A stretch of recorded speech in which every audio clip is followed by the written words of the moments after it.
So with this demo, I'm only going to talk about the conceptual and material qualities that are possible with this process.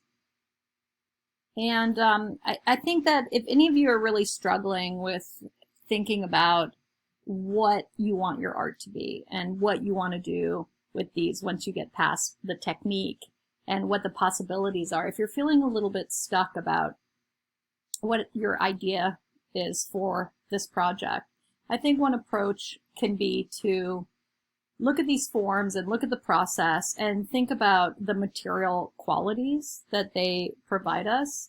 And so really what is happening with paper-mache hollow form casting is that no matter what you take a mold off of, it's always going to be this paper hollow form that's extremely lightweight.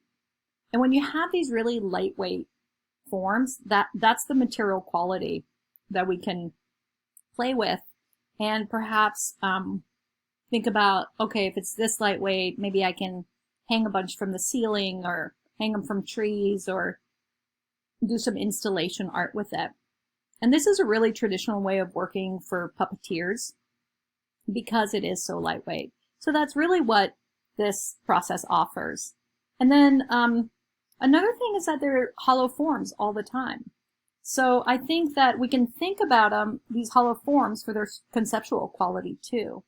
And for me, when I think about hollow forms, I think that conceptually it can really represent a lot of things such as loss or memory or psychological emptiness.